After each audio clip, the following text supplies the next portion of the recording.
bad.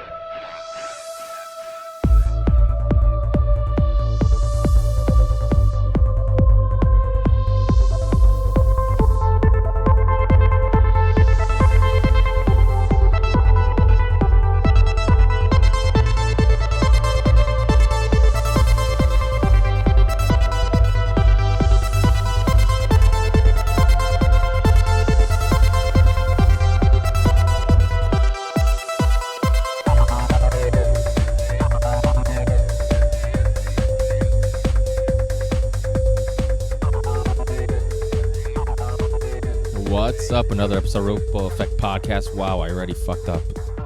Another episode of the Ripple Effect Podcast with your host, Ricardo Verendez, because it just sounds better when I say it that way.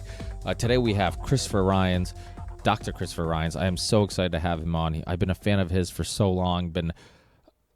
I've had his book for a long time, Sex at Dawn, which is a really interesting book about the history of monogamy and if it's natural, if it isn't.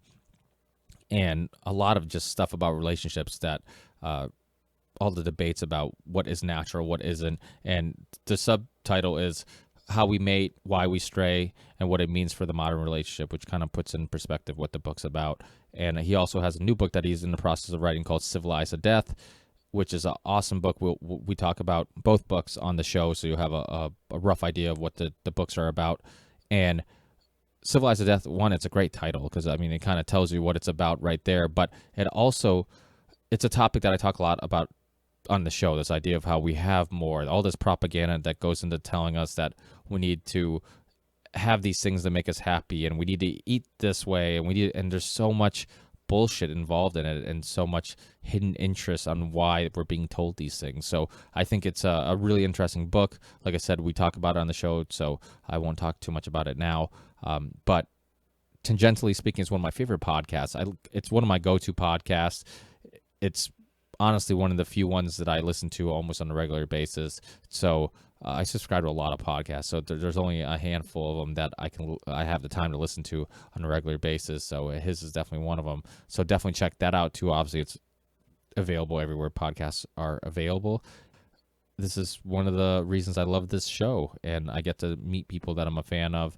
And even if it makes me nervous and makes me go on long rants right in the beginning of the interview, which I did on this podcast. So I apologize for anybody who's immediately saying, when the fuck is Ricky going to let his guest talk? Because I have this habit where sometimes I get nervous when guests come on. And when I get nervous, I have a hard time knowing where to start the conversation. So Chris isn't one of those people that make me that nervous because he's so easy to talk to and he's such a down-to-earth guy. But we're having issues with Skype, and then I'm like, oh my god, is this interview going to happen? If it's not, neither of us could get logged on, so we end up using Gmail to talk to one another.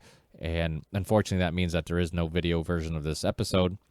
For any new listeners, what that means is that any guest that calls in using video, I use this Skype software or this software to record my Skype conversations, and then I put it on YouTube where you can see me and the guests actually have the conversation. Unfortunately, I don't think that software recorded our Gmail conversation, but if it did, you'll be able to see this conversation also. But also, if you want to support the show, of course, the music that you hear in the beginning, at the end, and in the middle of this podcast is my Theory 6 music project, which is available everywhere there's digital download, so it's a great way to support the show.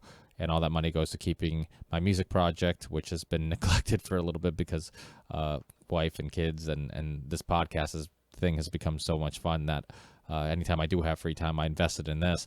But also, I started a Patreon page. And thanks for the person who was the first person to start donating money on Patreon. I truly appreciate it. Anybody else who is financially there and can afford to do so, please do. I really would appreciate it. If you can't, then, if you want to find a way to help support the show, you can always share the show, tweet it, post it on your page, anything like that. This show's completely open source, so feel free to copy and paste it anywhere you want and share it anywhere you want. So please do that. And you can rate the show on iTunes or Google Play or wherever you listen to podcasts, Stitcher, any of the apps, or on YouTube. Give me a thumbs up or whatever. All that stuff helps with the show being suggested more often to other listeners or people who are on those websites. So please do that. And thanks again, guys. I really appreciate it. And I'll see you on the next one. Peace.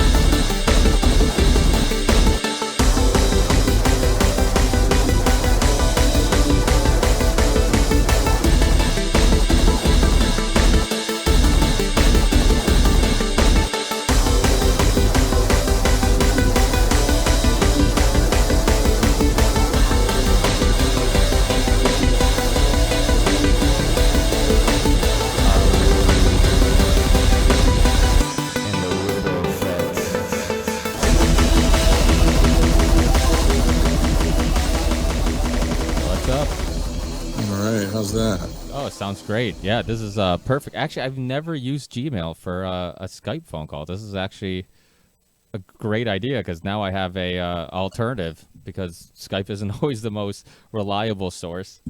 Yeah. But thanks for being with me, Chris. I'm sorry about all the technical difficulties. No, not blame it on the Israelis or somebody. But thanks for being with me. I'm a huge fan. I actually, I think I've been trying to get you on the podcast for a long time, but you were busy with the book Civilized Death, which now is turning into 2 books. But it's and you're living life, which is I think a huge part of why people like myself love hearing your stories and love hearing your life experiences. And I think sometimes we get so caught up in work and doing all that stuff that we forget that you're not really experiencing life if you're not out there meeting people and doing things. And I was born. I'm also an immigrant into this country. I know you're not technically one, but you feel like one. But I was born right next to the country you spent a lot of time.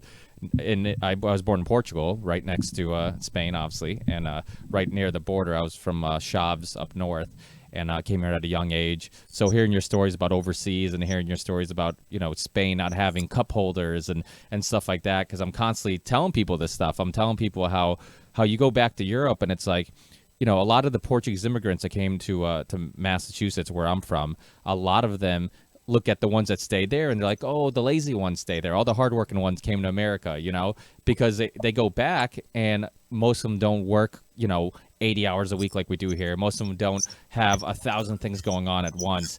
And like, for example, I have a cousin who was here a couple years ago, and he was telling me how he works like basically part-time hours, what we consider part-time hours. And on weekends, he hangs out at this beach house they all pitch in on and party every weekend. And I'm like, this is a fucking perfect life. Like, who wouldn't want that? And then it's the same cousin that I hear like other relatives saying, oh, he really has to get his life together. And I'm like, wait. What do you mean? Like, it sounds like he's figured it out. We're the ones who are all fucked up, So I love the idea of Civilized Death and that whole idea of what is progression. And because technology and things are getting quicker and faster and we can do this, but are we progressing? Are we really happy? And that's why I love your subtitle to the book. And it's a topic that I think is really important. And I had actually a guest that I was turned on because of your podcast, Darcia Navarre. She was a professor of psychology at Notre Dame. And I mean, she's just another one who I love these ideas of these topics of like learning from our ancestors, learning and how far we're going from like the natural or the way naturally we should be living, and how this modern way of living is such a small part of our history. It's like such a little sliver, and people think like, oh, we're just gonna adapt to this new way of living. But it's like they say, sitting is the new smoking. Like this idea of sitting is so unnatural. And I should be calling this show Tangentially Speaking, because I do this all the time, going to these rants.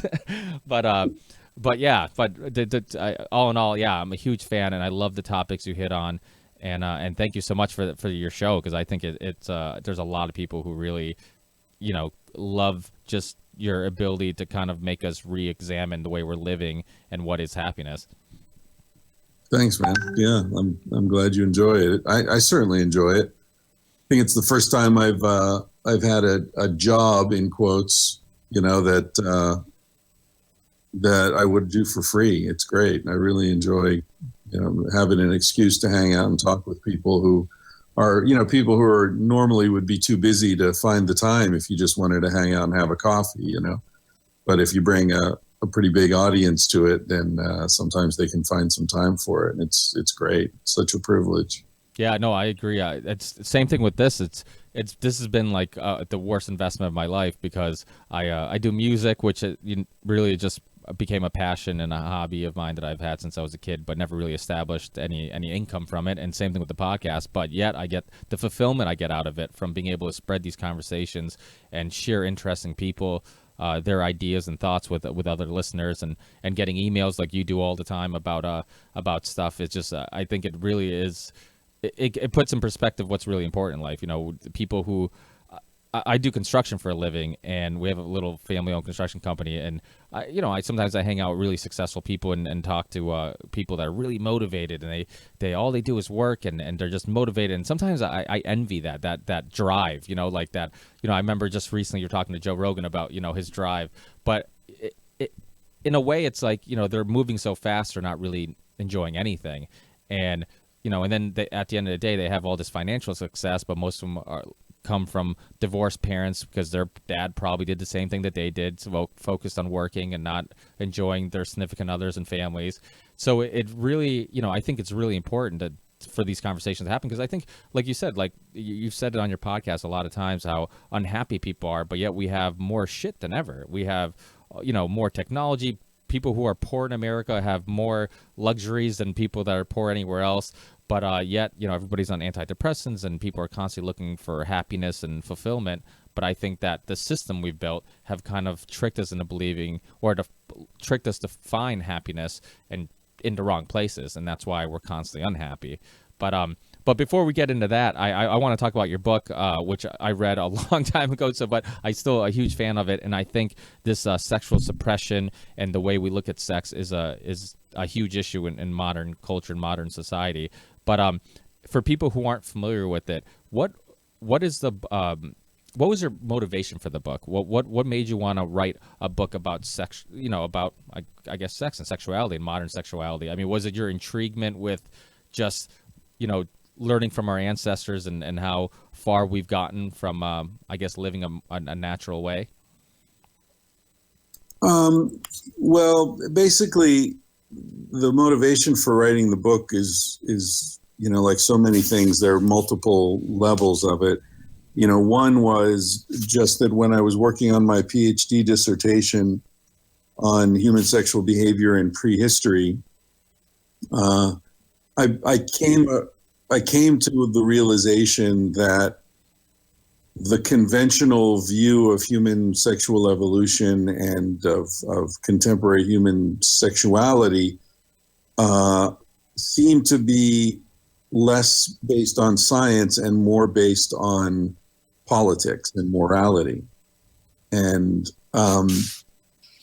I was just sort of getting into it at the time, so I wasn't sure that I was right. And in fact, it seemed unlikely that I was right, because if I was right, how come nobody else had spoken up about this, in all this time? Because all this information about bonobos and a lot of the anthropological information, all that stuff was already out there. I didn't go and do any original research. I was reading other people's work. So I felt like, yeah, I'm probably wrong about this, but let's keep pursuing it. Let's figure it out, because if I'm not wrong, it's a pretty big deal. And so I did my dissertation and, got my PhD, and the professors who read it couldn't find anything wrong with it. And then, and the professors at the time said, man, you should write a book about this. This is really interesting stuff. So, but, like I am now, I had other stuff to do. My wife and I went to Asia and traveled for a year and a half backpacking around Asia. And then I bought an apartment and, renovated the apartment in Barcelona. And the whole time I was thinking about this book and, reading articles and sort of organizing and filling in the gaps in my own knowledge. And it took a good 6-7 years before I got around to actually sitting down and thinking about trying to write a book. And I didn't know anybody in publishing. I didn't have any agent. There was, it was all a very sort of a pipe dream to even, I didn't even know how to write a book, But as far as what motivated me at that point, because I wasn't motivated by money or fame or anything, I didn't think anybody would ever read the book or that it would even get published, But my wife, Casilda, who's also the co-author of the book, was very insistent that I should write it and that it would be important and that it would help people. And so whenever I got lazy, which I tend to do, or distracted or whatever, she would always just say, no, get back to it, work on it. Believe me, it's going to change your life. It's going to make people happy. It's going to, just save people all this suffering. So she kept focusing my attention back on the sort of, positive energy that it would put into the world because if the theory is right that we present in Sex at Dawn, then most of the shame that people feel around their sexuality is totally unnecessary. And so if you can relieve suffering if you can expose unnecessary suffering and relieve it, that's a pretty cool thing to be able to do, you know? So that's the motivation for that. And it's also the motivation for Civilized Death on a larger scale, not specifically about shame, but more related to some of the things you were just talking about, how, you know, no matter how much material success we have, we don't seem to be any happier. In fact, we seem to be slipping further from happiness, and our relationships aren't working very well. Our health isn't very good. Our family dynamics are fucked up. Our nutrition's fucked up. You know, our sleep patterns are fucked up. And it doesn't matter how expensive your bed is, or, you know, your fancy sleep mask, or whatever technology you bring to it, it doesn't seem to work. And so a lot of people are feeling that they're failing personally, you know, that they're doing something wrong. And they are doing something wrong, but it's not really their fault. It's because they live in a pathological culture that's guiding them in the wrong directions. And so then they get lost and they say, oh, I fucked up. Well, no, you didn't fuck up. You're being guided in the wrong direction by a culture that's giving you bad information on how to live your life. And so that's what Civilized Death is. It's sort of stepping outside of Western civilization and saying, okay, let's look at what constitutes a good life, looking at human beings as animals, as we've evolved, not as 21st century Americans or Portuguese or whatever. Step away from that and get a more distant view of Homo sapiens as an animal, and then say, okay, what makes that animal happy? What's going to work for that animal? Forget whatever culture is telling you, because culture isn't about us. Culture is about profits. It's about corporations. It's about keeping the wheels of commerce spinning. It's not about creating happy people. And it isn't, and that's the difference that you talk about, the difference between culture and what's natural, and how, you know, people think that, you know, certain ways we're living are natural. You know, you look at the family, for example. I remember growing up, and my father would talk about how he was so happy in Portugal, and you know, and I'm looking at him like, dude, you lived on a farm. There was no running water. Like you worked a physically laboring job, and you had very little entertainment. And as a kid, I didn't understand it. And as I got older, I started figuring it out. I'm like, oh, I get it. Like now, as you become an adult, you have all these stresses of, like, you know, the anxiety you get just from looking at the mail, you know, the anxiety you get for all these things that he doesn't deal with. He didn't deal with in Portugal, you know, and he got to wake up when the sun came up because he was a farmer, you know, which was more natural than the way we live today. And he went to, you know, he had big dinners at the end of the day, and they drank wine and had all these what we call organic food, which at that time, you know, they didn't really put emphasis on it, but it was organic food, you know. And I still get my eggs from my parents, you know, their chickens in the backyard and stuff. And so they live these healthier lives because we forget the mind and body are connected. So, like, even though physically as a kid I was thinking, well, that's, you know, it was more demanding, so that, you know, it probably lowered his life expectancy and all. Once you get older, you're like, well, what about all the anxiety and stress of modern day life? And, you know, people who live in cities are breathing in pollution, and, you know, and not around any trees, and brake dust, and breathing brake dust. So, you know, there's all these things. And as I got older, I started appreciating that more. I started appreciating, you know, my dad sitting around. He would make wine, and his friends would come over, and they would hang out in the wine cellar, and they would talk all night. And my room would be right over the wine cellar. And I'd be like, what the fuck are these guys talking about? What are they doing? That sounds like the most boring thing ever, just sitting around and bullshitting. And as you get older, like, you seem to appreciate that more. And it seems like there's this, there would, even people around my age, I'm a cigar smoker, and I like wine, and I like bourbons, and I like to enjoy those things. But as much as I enjoy the smells and the taste and our senses that I think that a lot of times we kind of neglect, I enjoy the company. I enjoy the idea of sitting around with people and conversating and sharing of ideas and just having, and that's one of the reasons why I enjoy podcasts. I enjoy listening to them because a lot of times somebody like you, and you know, I just had Hunter Moss on around the same time you had him on, and, you know, being able to have these conversations of sharing of ideas, it's really enjoyable. And I feel like we're getting to the point where that's going to be not just a lost art, but it's going to be a lost pleasure, you know, because everybody's going to be talking via internet, you know. And like like you've said, and Joe Rogan has said too, you don't like doing Skype interviews because you lose something. There's, I've had people in studio and I can't explain what it is, but there's something that makes the conversation more casual. There's a connection, or at least it's easier to make a connection than this via Skype, So do you think there is, because we're getting so far from our ancestors and the way we used to live, that some people are picking up on this and maybe trying to hold on to, these things like wine and cigars and things that it seems like a younger and younger crowd are getting into? Yeah, definitely. I think there's a backlash against modernity.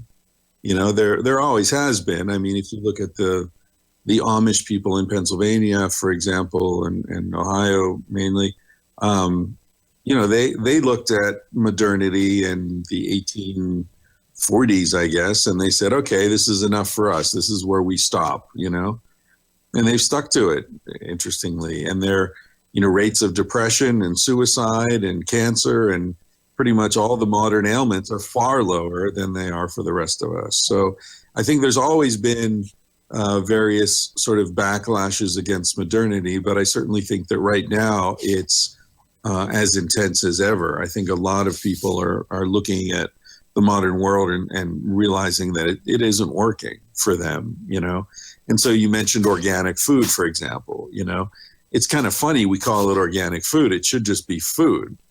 The other shit should have a special name for it. The synthetic crap that you can store in your closet for 20 years and it won't go bad. That's not food. I don't know what that is, but it's not food.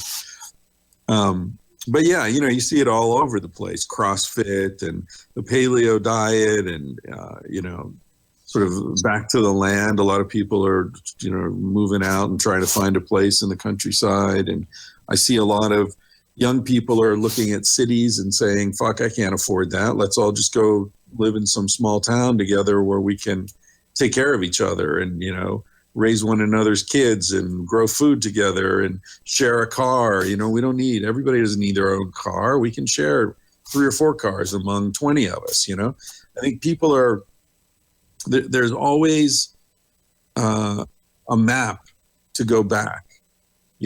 Going forward is a mystery. We never know what's ahead of us, but we always know where we came from. And one of the things that I'm trying to do in Civilized Death is to show that even the map that people have of where we came from has been distorted by modern culture, right? There's a lot of propaganda telling us that, misinforming us about our roots and our nature. As with Sexaton, we were talking about how, the idea that marriage is a human universal and humans have always had this sort of monogamous impulse and men have always controlled women. And that's all bullshit. And if you look at the science, you see that it's bullshit, but it supports a sort of patriarchal, capitalist, nuclear family-based vision of humanity that happens to be dominant right now. So that gets projected into the past as a way of justifying the present. So the same thing is happening on other dimensions of our lives. So in Civilized Death, for example, I talk a lot about the neo-Hobbesian vision of nature, which is that, Hobbes said that before the advent of the state, human life was solitary, poor, nasty, brutish, and short, right? That turns out that's totally wrong. It wasn't solitary at all. It's much more solitary today. Far more people live alone today than have ever lived alone, right? And you're talking about your father downstairs talking with his buddies and drinking wine all night. The one factor that is most predictive of happiness and longevity is how embedded a person feels in a community. That's more important than how much they exercise, than whether they smoke or not. It's the most important factor. Wow. And look at what we're doing. More of us are living alone than ever before, right? By design, right? Suburbs, I mean, that was kind of by design, right? It's by design, you're right. Suburbs and also even in the city, people are, what happens when someone, people get old? One of them dies, the other lives alone until they die. You know, that's the way it works. They don't live with their kids and their grandkids and, you know, their friends. Who has friends that all live together? And that's unheard of in other countries. I mean, I remember my dad when I was a kid and I was in my 20s and I was slinging a lot of dick in my 20s and having a good time. Like, I'm never going to have kids and settle down. And now I'm married and have kids. And you know, one thing my dad would always say is, and it was weird because I was kind of Americanized, so I didn't understand the concept. He's like, well, who's going to take care of you when you get older? He's like, if you don't have kids. And I'm like, what the fuck are you talking about? Nobody takes care of their grandparents, you know? But it's like, that's the way they were. Like, you had kids and you know, it kind of was your kind of your way of knowing when you got older and you couldn't take care of yourself. You had some people who were going to look after you. But that's you know, that's common in other countries, but in America, it's completely lost. Yeah. Yeah, I know. It's so clear how, you know, once you start looking at it that way, you can see that the way we've set up society, or the way society has set itself up, if you want to think of it in those terms, is not for our benefit at all. You know, whether it's, you know, suburbs, how does suburbs make sense? You have to drive everywhere you go. You can't walk out your door to the shop or to the bar or to, you know, visit a neighbor. Everything's far away. So you're forced to use a car. You're forced to burn carbon, you know. You live in this big ass house that you hardly spend any time in. And even when you're there, you're only in one or two rooms, but you have to pay for the whole damn thing. You know, it's all a mess. I was talking to Ron Finley last week, my most recent episode on the podcast. He's the gangster gardener in South Central LA. Great podcast. And we were talking about how, you know, there are all these parks all over the country and they're planting trees and bushes and, you know, they're paying people. We pay people to take care of these parks, but there's no food growing there. Why isn't there food? If they're planting trees, why aren't they planting cherry trees and apple trees and plum trees and pear trees? It wouldn't cost anything more to take care of fruit trees than it does the oak trees and the maple trees. Why aren't they doing that? They're homeless people. They're people starving. They're people who can't get good, fresh fruit. It could be all over the place. We're not taking care of one another. We're not taking care of ourselves. And that's because it would interfere with the stores and the commerce and all that. So, you know, corporate interests have trumped human interests ever since the 13th Amendment, basically. Yeah.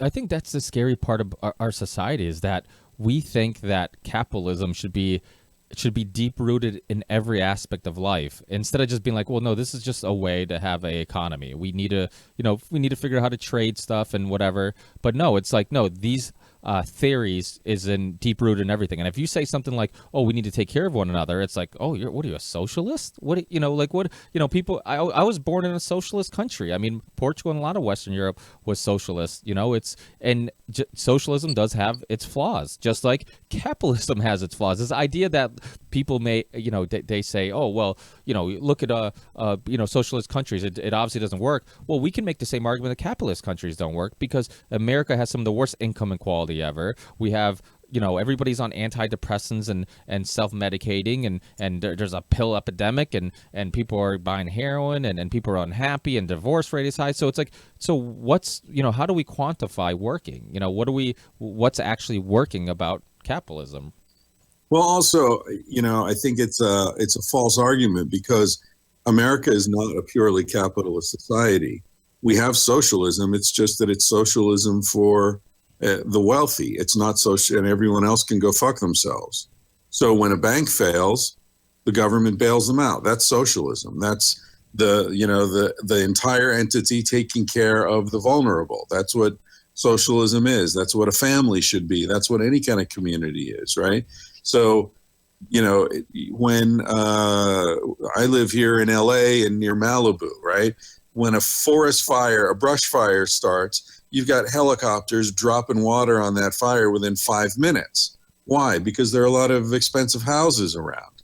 What is that? Who's paying for that? Taxpayer money pays for that. That's socialism, right? That's a socialist thing happening there. Ambulance comes out and picks you up. That's socialism. You know, the snowplows come out and clean up the streets. Socialism. The fucking army, the U.S. military. That's socialism. We're all paying for that, supposedly, for all of us, right? That's all socialism. So for them to say, oh no, America is a capitalist society, oh, it's only capitalist when you're talking to poor people. That's when it's like, oh, you got to look out for yourself and pull yourself up by your bootstraps. For wealthy people and for corporations, fuck that. It's a socialist society. It's just socialist for us and capitalism for you. Where, in Europe, it's more like socialism for everyone. We're going to, the buses are going to work and, the healthcare is for everyone. It's America's very hypocritical, I think. It's not a purely capitalist society by a long shot. No, they capitalize the gains and then socialize the losses. Yeah, exactly. But you're absolutely right. And you look at, when people say this, I use the same argument. I'm like, well, do you like getting your mail? Because the post office, this idea of, us all pitching in as a society to say, hey, for this service, we're all going to pitch in a little bit. I'm like, do you like police officers? Do you like the fact that when you call 911, somebody shows up to protect you? I'm like, that's a socialist idea. I'm like, so this idea that, and that's the thing. I think the bigger general, discussion should be, let's take the bits and pieces of things that from these ideologies, from these isms that we like, and create one that works best for this country or our culture. And unfortunately, going back to the hunter-gatherer tribal thing, is we pick these teams, and I'm a lefty, or you're a righty, or I'm a progressive, you're a conservative or a libertarian. And it's like, once you pick a team, you must defend that team till the end of time. There's no, and that's what I love what Hunter Moss is doing, this mixed mental arts, this idea that, he's just trying to get people to share ideas and talk. And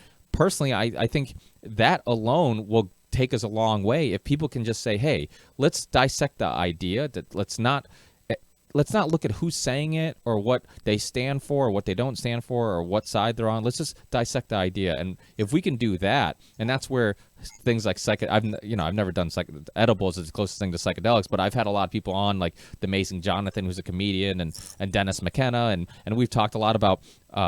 I've talked to people who've done psychedelics and people who research it, like Dennis McKenna, and I think there's something about people who experiment with that help them kind of see through the bullshit, and they do a better job of not falling into these hunter-gatherer tribal teams, and they self-reflect a little better, and they help. Joe Rogan always makes a joke that just give everybody mushrooms and the world would be happier, and I don't know if that would work, but it would better than what's going on now, of course. Like somebody like Donald Trump, who's completely obsessed with his own ego. Maybe doing some ayahuasca to tear down that ego would be a beneficial thing. Yeah, I'll pay for it for sure.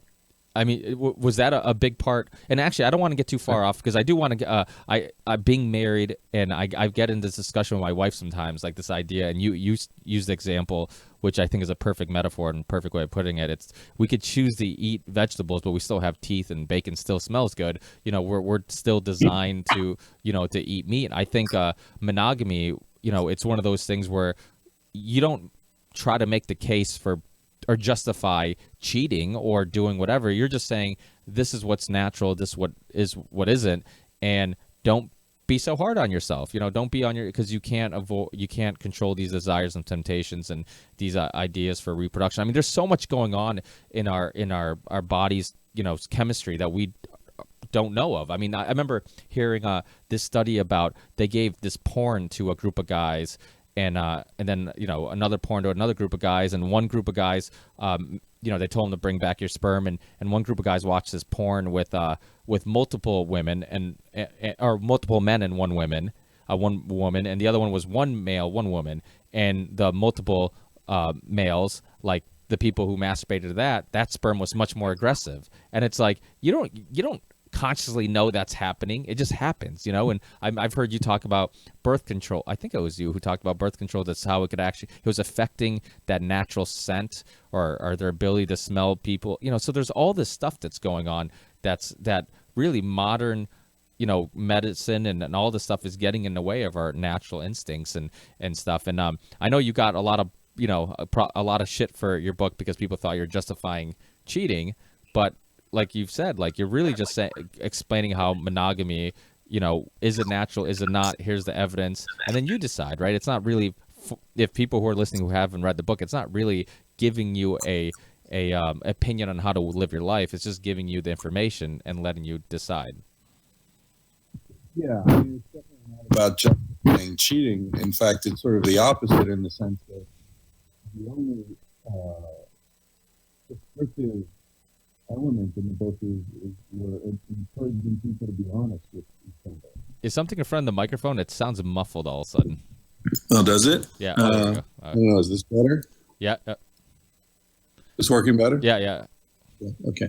The only prescriptive element in the book is encouraging people to be more honest with their partners and with themselves about their desires, because I think, what you do with that information is totally up to you, but it's important to be clear about what's really going on.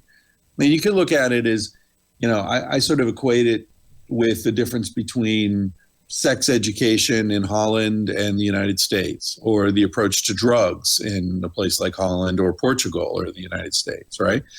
It doesn't make sense to deny what's happening, to deny what's really there. But that's the way we do it in the US. We pretend like if we don't tell kids about sex and we don't offer them condoms, then they won't have sex. Like, that's ridiculous. That's not what happens. Then they just have sex without condoms. They get pregnant. They get STDs. They get all these problems. We know that. That's scientifically demonstrated time and time again. The highest teenage birth rates in the United States are precisely in the states that don't have sex ed. Mississippi, Alabama, these Christian fundamentalist controlled states. They're the ones that have the highest STD rates, the highest teen pregnancy rates. So we know that. But for some reason in the US, it's possible to ignore that and just continue to pretend that by ignoring something, it goes away. It's a really inane approach to life. Yeah. And so, the people who think that Sex at Dawn is promoting cheating haven't read it, and they're the same kind of people that think that sex ed promotes sex, or talking honestly about drugs is going to make your kids want to go out and do drugs. It's the opposite. It's the silence. It's the repression, the denial, the shame. Those are the things that cause the problem. The drugs are going to exist whether you choose to talk about them or not, right? Yeah. So, we didn't get as much trouble as I thought we would. I thought we'd get a lot more reaction from Christian fundamentalists, that segment of society. But really,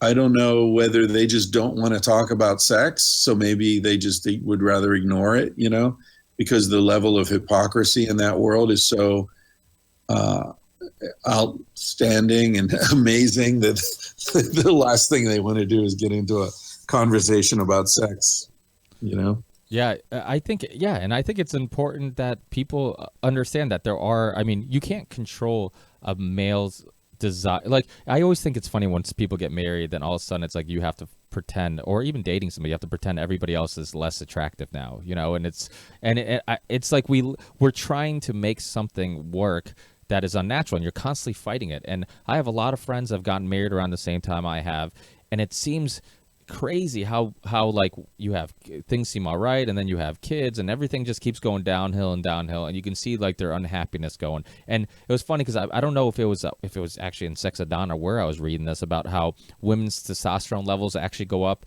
with age and men go down. So that's why I guess some people believe that's why women get more aggressive and have a little bit more control over males as they get older, because men get less aggressive, and then it gets to the point where just like the woman's yelling at you, you're just like, okay, whatever, I'll just I have friends, it's like I gotta talk to the wife, and it's just like that they have this stranglehold on them, and it almost feels like it does. I mean, we are doing something. We're attempting to do something that's very unnatural. And before, it took a tribe. It took people as a group. Everybody was a part of raising the children. Everybody was a part. I remember hearing stories about my parents and even me. Like, everybody was I run into aunts and cousins, and everybody was a part of my upbringing in Portugal. Everybody was like, oh, I fed you, I changed you, I brought you to the doctors, I did this. And it's just like, now it's like, no, man, like the parents do everything, which I think probably has something to do with why there's so much stress as parents. Like, I know so many parents that really,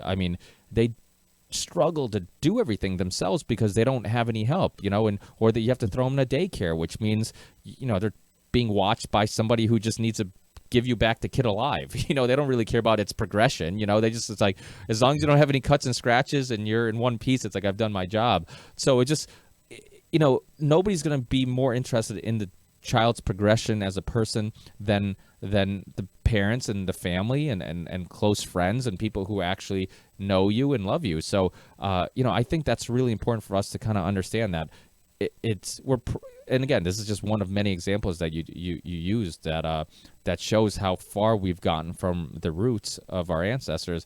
And the other surprising thing is how agriculture, even though we always think like, the spawn of agriculture created all this food and all these great things, but I've heard you talk about how almost all our diseases and all these things, all these bad things happen after agriculture, right? Yeah, our health as a species went down dramatically with agriculture. We got smaller.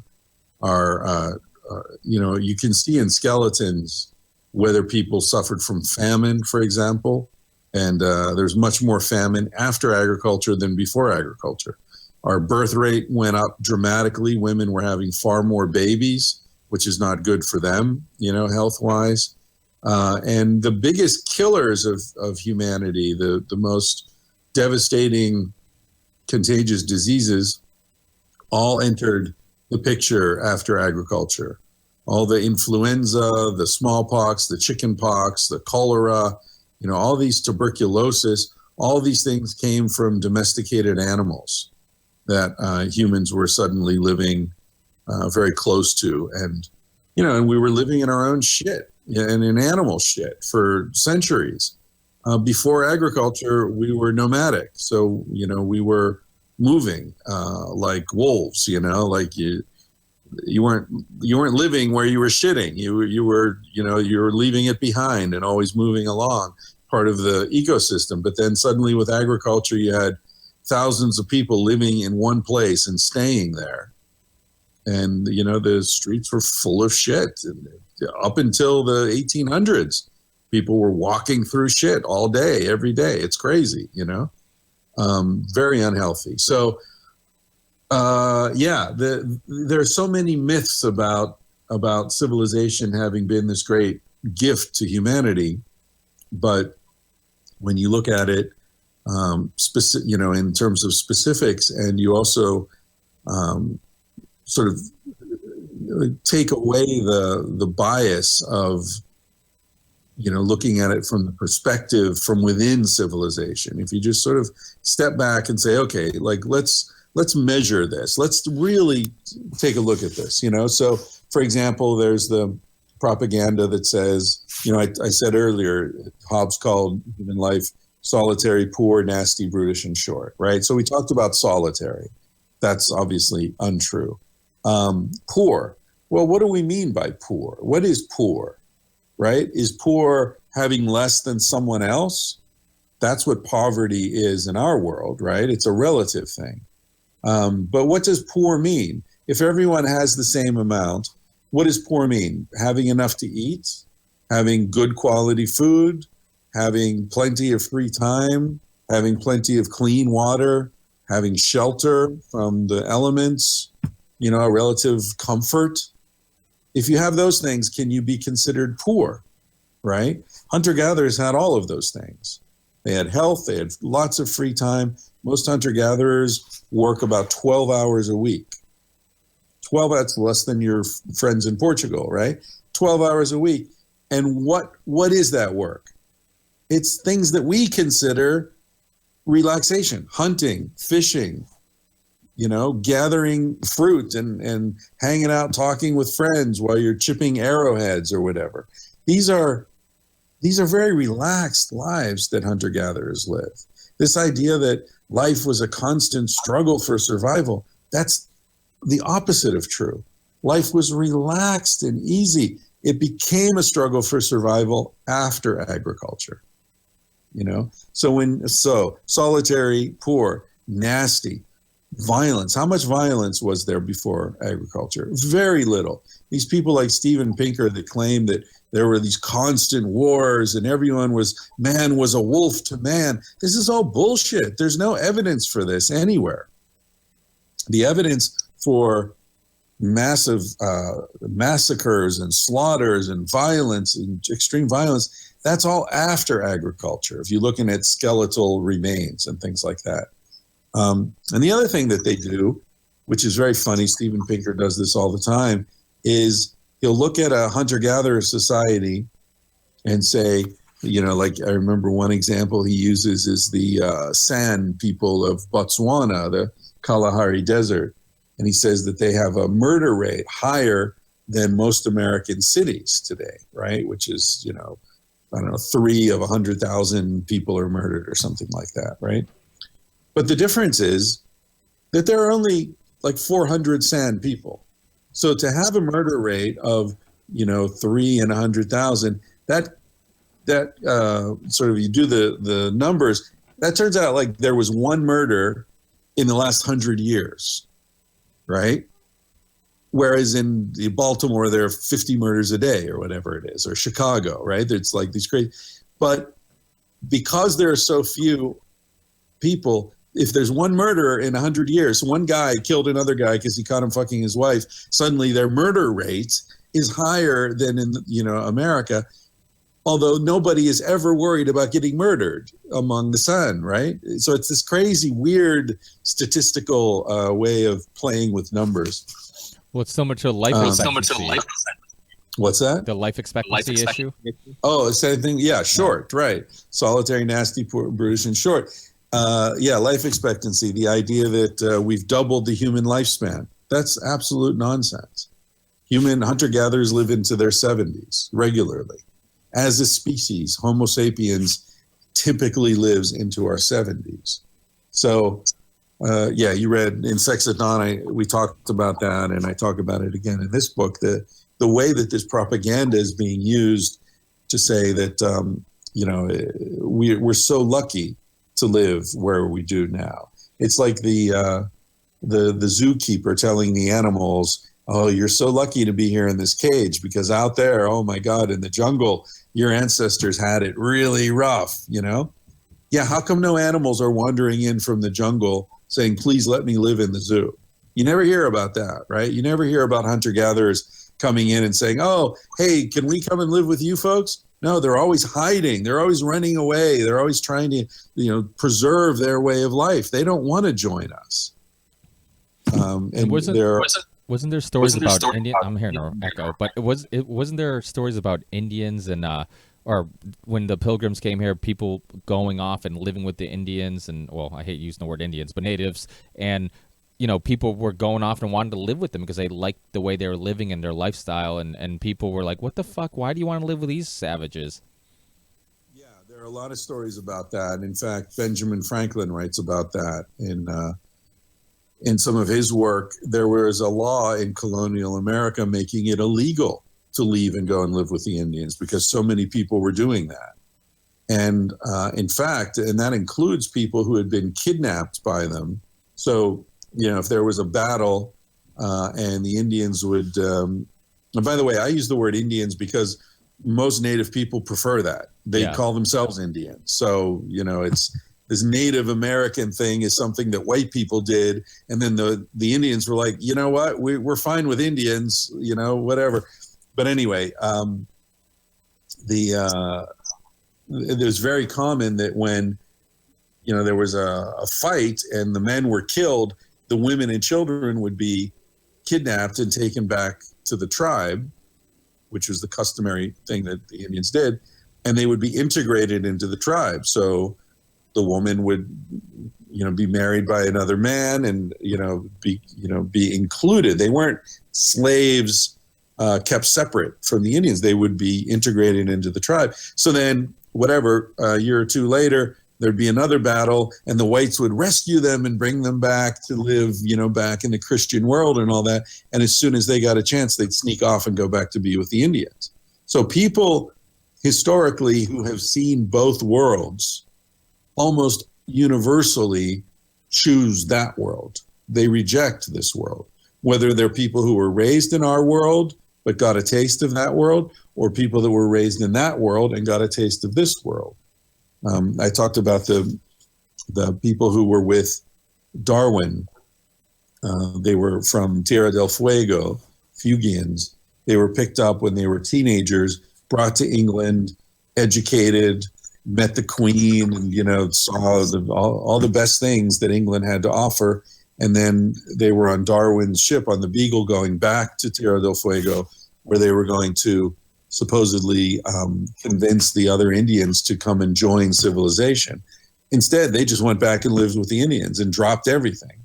They abandoned the huts that the British built for them, abandoned the gardens. We're like, no, fuck it. Why should we farm? There's this famous example of an anthropologist was talking to a hunter-gatherer in Africa, and he was trying to explain to him how he could farm and how great it would be. And the hunter-gatherer said, why should I farm when there are so many mongo nuts in the world? It's like, that's a good question, man. There are so many mongo nuts. Why should I farm? Give me a break. It is funny. Well, it's the same thing with food. We don't have an issue with food. I mean, we just throw it all out. I mean, people throw out food. I mean, there's endless amounts of food that gets thrown out daily that could go to homeless and could go, but because of, liabilities, insurance, and all this stuff, people are afraid to do so. Yeah. And the other thing is, you always hear, whether it's, energy companies, Exxon, or it's Archer Daniels Midland or Monsanto, or all these, the justification is always, we have to feed a growing population, right? In the next 30 years, we're going to have 8 billion people. We have to feed them. We have to create energy for the growing world. Why does human population have to be growing all the time? Why does nobody question that? Why do we have to keep having more and more people? It doesn't benefit us, right? If you've got a certain amount you've got a pizza on the table and there are 10 people sharing that pizza, it's not better to have 20 people sharing that pizza, right? It's better to keep fewer people and you get more pizza. It's the same thing with the planet. It's not our benefit to have more and more people. But nobody seems to be, seriously dealing with that. We just assume that human population has to keep growing. I think the key to like getting control of our future is to take control of population growth. I think combining a minimum guaranteed income with incentives to not have children, because as you said, most of the people are having children as an insurance policy for old age. So if we say, look, you'll get $1,000 a month for life, $1,200 a month for life if you don't have any kids, human population will stop growing immediately. Well, the other way of helping the population growth is basically, I mean, my dad was one of 12, my mom was one of 7. I mean, a lot of that had to do with the fact that when people aren't career oriented, they have more kids. So it's not this, in America we have this thing where it's like, why is the poor always having so many kids and they don't eat, they don't even have money and they're poor, this and that. And then we have to pay for their this and their food and no. And it's like, well, if we had better schools and we had better, I'm like, these people would love to have a job that they enjoy and made money, because then they wouldn't be, bored humping all day. They would, it's just one of those things where it's just like people don't realize that historically, and I mean, correct me if I'm wrong, but it seems like, from like farmers and stuff like that, they've always had bigger families because you're not so career oriented. You get a woman who's career oriented, the common crossroads, like, should I follow my career or should I start a family? Because it's hard to do both, and so if we had better schools and if we could just take care of these people at the bottom, and help them get their lives together, they wouldn't be having so many kids, because they would be focused on going to work and trying to get promoted and whatever. And because they're not, because they our public schools suck. And this is, it's funny because this is just a conversation I've been having a lot lately with people. It's just, I feel like since Trump got in office, it's become just more socially acceptable to say borderline racist things, and it's just one of those things. And I'm just like, well, I do understand the idea that you can't give them incentive to go to work if you're giving them incentive not to. I get that, but we also have to understand that it's a deep-rooted issue, and if you take away their blanket, their safety net, then they're going to rob you. They're going to rob me. They're going to be drug addicts. They're going to be in our prison. So they're going to be an issue in other ways. And I think this idea of a minimum, monthly payment for people is a great idea. And I think people argue, I've heard even Rogan talk about how, capitalism has gotten us these, technology and things have progressed because of capitalism. But I think people are mistaken by what really motivates people. Like you said, when you wrote your book, you weren't motivated by money. Nikola Tesla wasn't motivated by money. Elon Musk isn't motivated by money.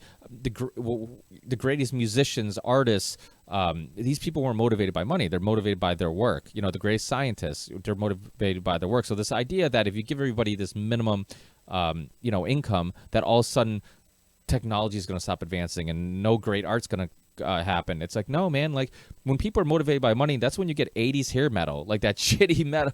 People are just trying to play the same shit everybody else is playing to try to get record sales. But right. The stuff that sticks with you forever, the music that sticks with us forever and really stands as test of time, is the people who were motivated by their work. And I think people are a little confused because a lot of people do make that argument. Well, if you have a minimum income, it's never going to work because people are just going to sit home and be lazy all day.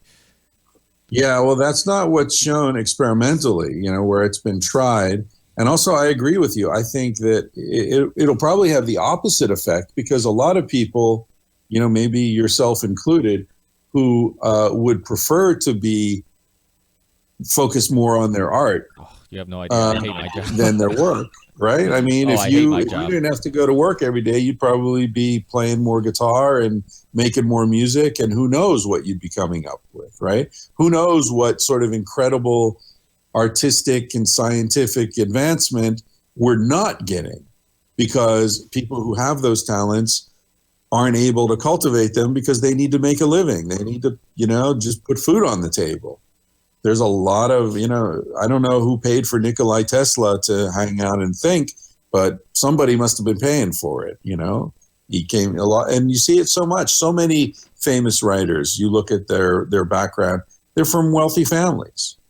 And if they weren't from wealthy families, they wouldn't have had the time to sit around and think and write and, do the sorts of things that don't necessarily pay at all, Oh, absolutely. So I disagree with that view. I think we probably have more, not just necessarily more rapid, but as you said, like when you're motivated by money, it moves you in a different direction. It moves you to doing the thing that's already been successful, like Hollywood now with all these remakes, the Lego 7 or whatever the fuck they're doing now. Whereas if you're motivated by non-economic concerns, I think that there's more creativity because you can take risks. It doesn't matter if it doesn't work out, Yeah, no, and I think I completely agree. I think that what the saddest part of American culture, what I see, and it happened to me. I barely made it through high school, never went to college, started working full time right out of high school. Was unhappy. So then I bought cars I couldn't really afford, which put me in debt, which kept me at this job that I hated. And it was just this vicious cycle of like being unhappy and then buying stuff that puts me in debt to force me to stay at this unhappy, just wheel, this mouse wheel. And it's just, we put these kids in debt at such a young age, college. I had a friend of mine who's a teacher who said, why teach kids anything they can look up? And I'm like, you're fucking right. I'm like, you can look up anything. I've had people on this podcast, doctors and PhDs like yourself, and I'm like, I can, I struggle at times, but I can hold a conversation with you without any university diploma or whatever, because of the fact that I have the podcasts, and I have documentaries, and I have lectures I can look up online. I have all this information where, a long time ago, if you didn't go to the university, you didn't have access to these books and these thinkers. Yeah. And I agree. I tell people all the time, if I were young now, I wouldn't waste money and time in university. I would go direct. There's all that knowledge is out there. You just have to get off your ass and find it. And it's easy to find. It's easier to find now than ever. I used to have to go to fucking libraries and look shit up. Now you just, you can look it up on your goddamn phone. It's crazy, So yeah, you don't need professors. You don't need that whole thing. You can just, what I would do is go and live in a university town, right? But that's because there's smart people around, and that's what you want. You want that community. But as far as the paying for the access to information, that's crazy. That's like paying for access to air. You shouldn't have to pay for that. It's out there. Then you get professors that force you to buy their book, conveniently, which is always it's all a scam, dude. It's all a scam. Yeah. And then you come out $50,000 in debt. You're hooked. You can't. No flexibility. You can't be a free thinker. You can't take risks. You got to start paying off that debt, Yeah, I tell people all the time, if you leave I have friends that have hobbies that they kind of put in the back burner and they stop doing. I'm like, pursue that. And if you can make a living doing it, like you said, I would do this for minimum wage, and stop doing construction in a heartbeat if I could make a living off doing this, because it makes me happy and it's fulfilling.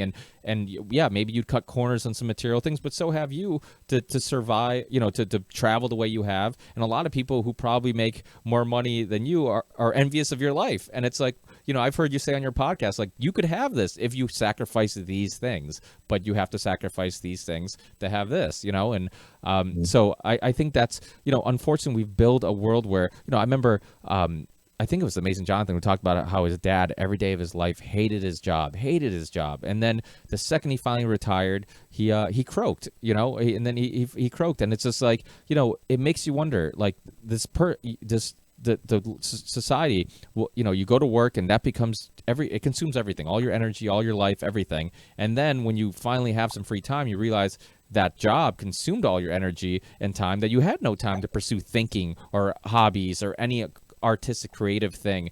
So it became your life, and like you said, that's why people assume, like, oh yeah, everybody would just be lazy and there won't be more art and more this and more that. That's because we take the ability for people to even pursue those things. We're all creative when we're little. We draw, we paint, we play with blocks, we have imagination. And my kid picks up every little thing and makes a guitar out of it or drums. He's imagining these things, and then it's like, but that's not going to get you anywhere in life. You have to be a zombie. You have to just regurgitate facts and just know names and dates, and that will get you a good job. And it's all about pressuring these kids to, don't go in philosophy. There's no money in there. Go into, economics. Go into, go work at Wall Street. Go work for a bank and be unhappy. Like the London bankers who were jumping out of a fucking, a building, when they had an epidemic of suicides with with bankers and so it's just.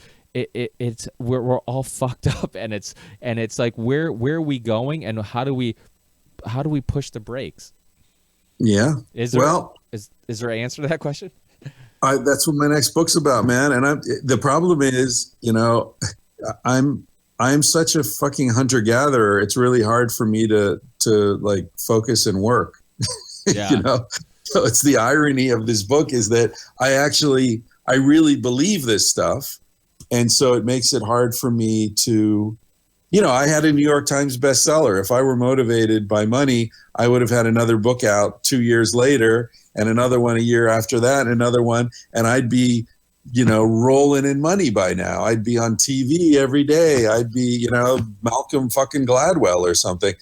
But I'm like, I just don't give a shit. I'm having too much fun just hanging out and talking with you and hanging out with Rogan and, doing all this other stuff. But that's what the book's about. The book's about, where did we come from?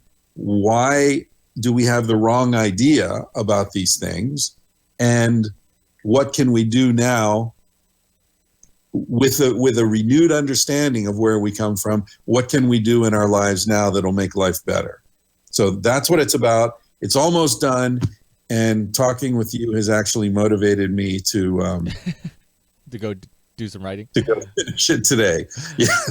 Well, before I let you go, I just wanted your opinion on one thing. The whole transgender thing's getting very popular, and being somebody who's researched sexuality and topics that I guess are somewhat linked to this new debate about, is this natural? Is this not natural? Should we promote it? Should we do?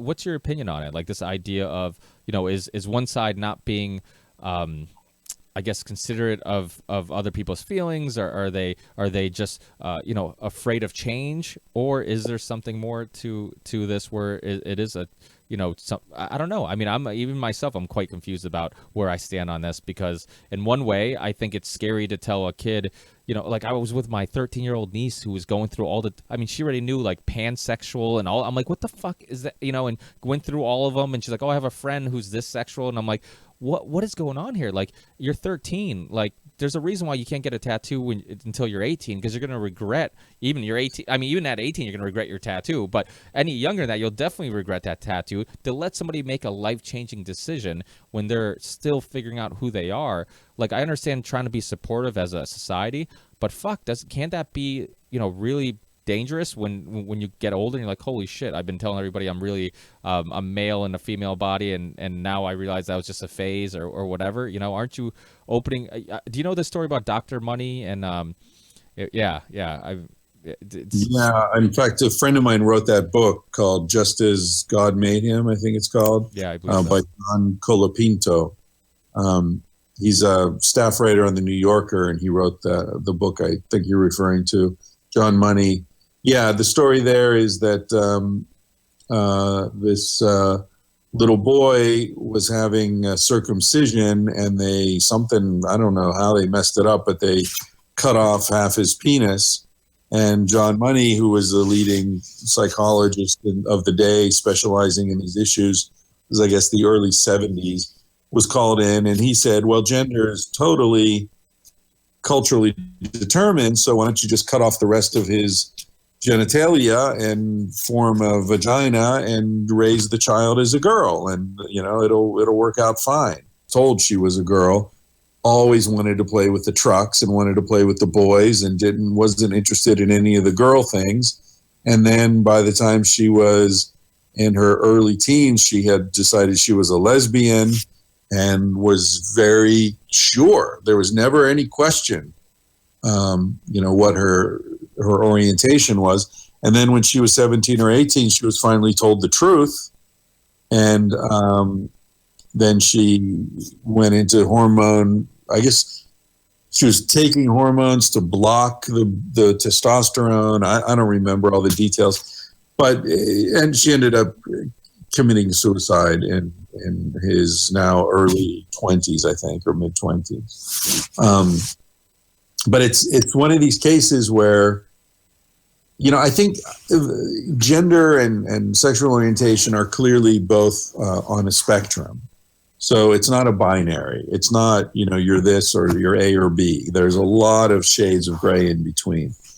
So I think, there are some cases. I don't know if do you watch Vice? You ever see Vice TV? Yeah. The second episode this season is about transgender kids.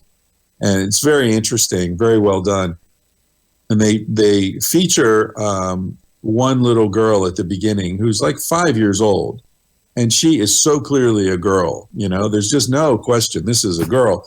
And they interview, and the girl was born with a penis, right? And they interview the mother, and it's really heartbreaking because the mother's like, for the first 3 years, I used to yell at her and beat her and, spank her all the time to make her recognize that she was a boy, and she just wouldn't ever accept it. And then finally I had to accept that this is what it is, So I think there are many cases of people who are just born in the wrong body. And that's just it. That's the way it is. And Native people have recognized this. There are many traditions in Native American Indians and in African tribes and in the South Pacific. You find this all over the world. It's not limited to specific cultures. So that happens. Now, I think that what's happening in America and Canada at the moment there's a lot of fashion around this. It's very fashionable to be transsexual or transgender or, pansexual or whatever the latest thing is. Just like, being a goth or being a metalhead or being, a stoner or whatever. There are all these sort of, kids are casting about for identities that set them apart from the others and all that. So, yeah, I think that you're right to be concerned, the sort of regret doing something permanent. There are a lot of hormone blocking treatments that people are taking now to stop adolescence from happening. But I think that, psychologists who specialize in this area can recognize the difference between somebody who's experimenting and somebody who, from the day they were born, always had this sort of gender orientation. I think that's what you want to look at.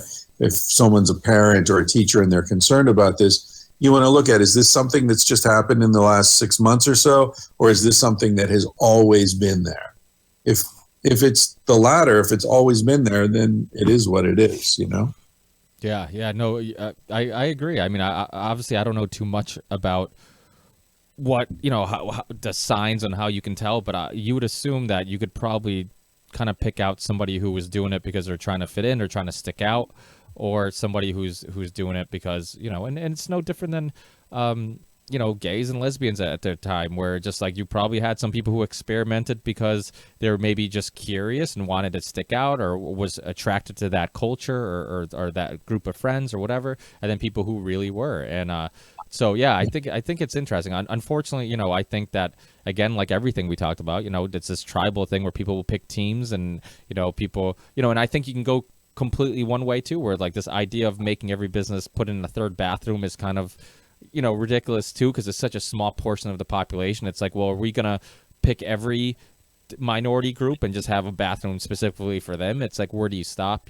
So it's it's an interesting topic because people are getting worked up over it. But yeah, I mean, it's hard because it's kind of new, and it's when you're seeing kids talk about it.